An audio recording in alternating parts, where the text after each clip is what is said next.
teman-teman semua, hari ini kita akan membicarakan yang topik pencernaan sehat tubuh kuat ya. Topik ini menurut saya sangat penting sekali karena sangat berkaitan dengan kesehatan tubuh kita.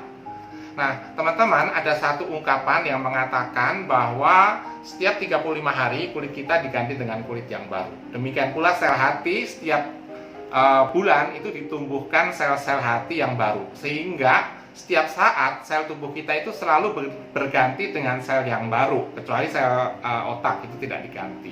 Nah teman-teman, jadi dari mana sel-sel tubuh itu bisa terbentuk? Itu karena ada bahan bakunya.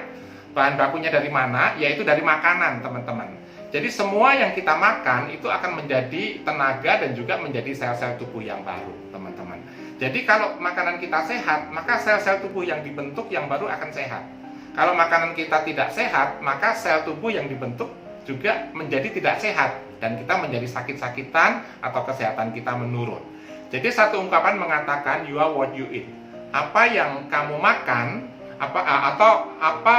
yang kamu makan itu akan menjadi seperti apa kesehatan kamu itu. Seperti itu, teman-teman. Jadi penting sekali bagi kita untuk memiliki pola makan yang sehat. Itu pencernaan itu bukan hanya dari enzim aja, mulai dari bagaimana gigi kita mengunyah, itu juga perlu.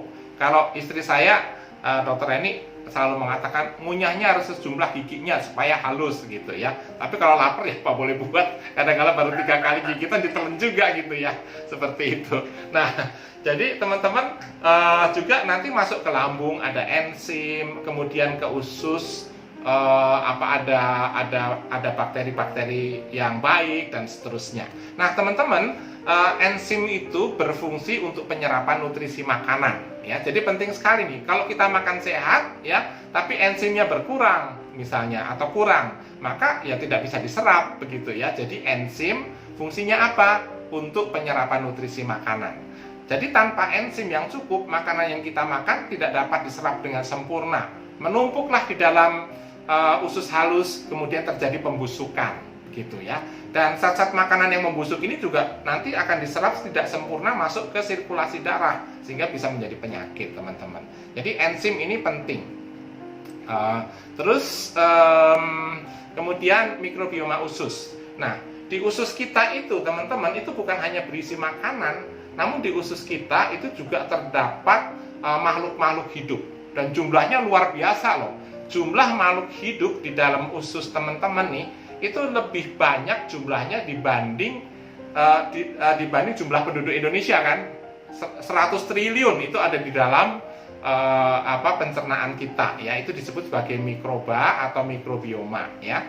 Nah, mikrobioma ini itu untuk mencerna karbohidrat kompleks dalam makanan, nasi misalnya ya dan sebagainya dan kalau banyak juga yang tidak bisa dicerna oleh asam lambung, itu bisa dicerna oleh mikrobioma ini. Yang tidak bisa dicerna oleh enzim juga bisa dicerna oleh mikrobioma. Jadi selain enzim perlu mikrobioma. Terus mikrobioma ini juga melawan bakteri yang jahat. Misalnya kita makannya pas agak jorok-jorok dikit gitu ya. Maka bakteri yang jahat ini akan dilawan oleh mikrobioma. Tapi kalau joroknya keterlaluan ya terjadi diare juga, mikrobiomanya kalah gitu ya. Terus mikrobioma ini juga menghasilkan asam lemak rantai pendek sebagai sumber energi bagi sel-sel saluran pencernaan kita ya. Dan juga dihasilkan vitamin K dan vitamin B oleh mikrobioma ini ya. Jadi dalam pencernaan itu selain enzim, mikrobioma itu penting juga. Nah, ada satu buku yang cukup bagus, teman-teman bisa beli di toko buku ya, The Miracle of Enzymes, karangan Dr. Hiromi Shinya. Itu dikatakan bahwa dalam tubuh kita itu terdapat induk enzim dan berbagai jenis enzim ya. Dan zat-zat makanan tambahan gitu ya, dan beberapa jenis makanan itu bisa menguras enzim ya. Dan itu menyebabkan perembesan zat-zat makanan itu di usus. Karena apa? Karena enzimnya berkurang, maka zat itu tidak dicerna dengan sempurna sehingga merembes di usus ya. Dan itu disebut sebagai leaky gut.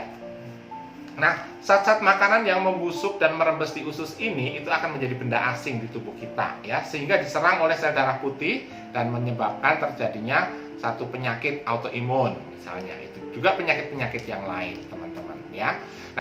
Nah, teman-teman, 4 jenis makanan yang menguras enzim yaitu seperti terigu ya, yang atau gluten ya, yang mengandung gluten. Apakah ini tidak boleh? Boleh aja sih, nggak apa-apa, tapi dibatasi, tidak boleh diberikan atau dikonsumsi dalam jumlah besar setiap hari ya.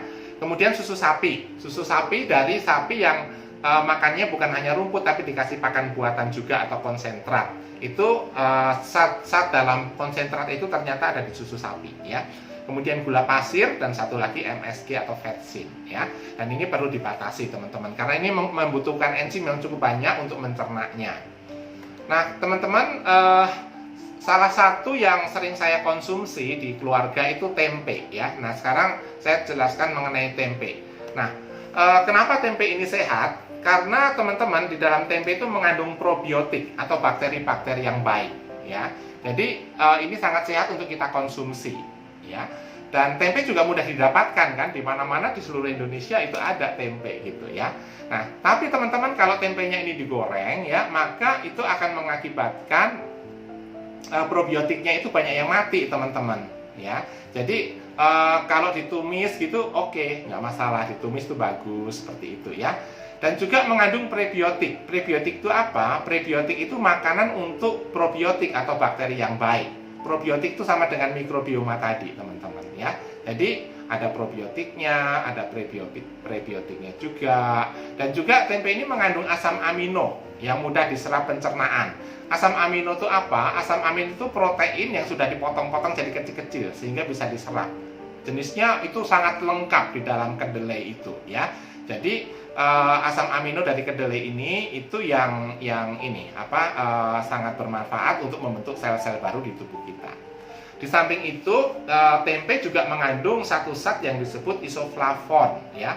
Isoflavon itu satu zat yang berfungsi untuk menurunkan kadar kolesterol teman-teman.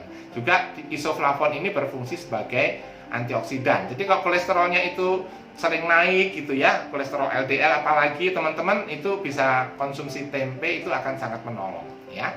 Dan di samping itu tempe ini dari kedelai juga kaya dengan kalsium tentunya teman-teman ya.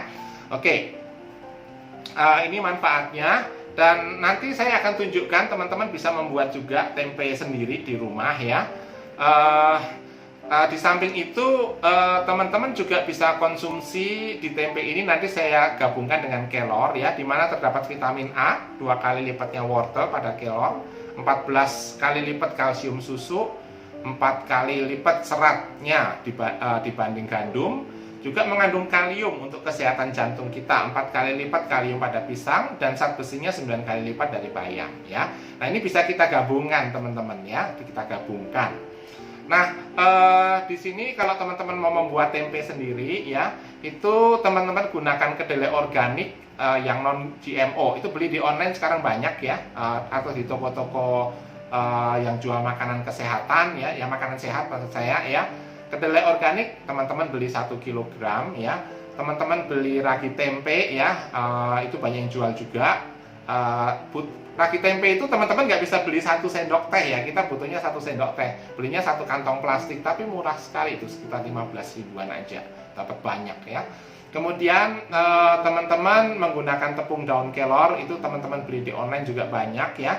Atau yang punya pohon kelor bisa ditepungkan sendiri ya, dikeringkan kemudian di blender ya.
Thank you.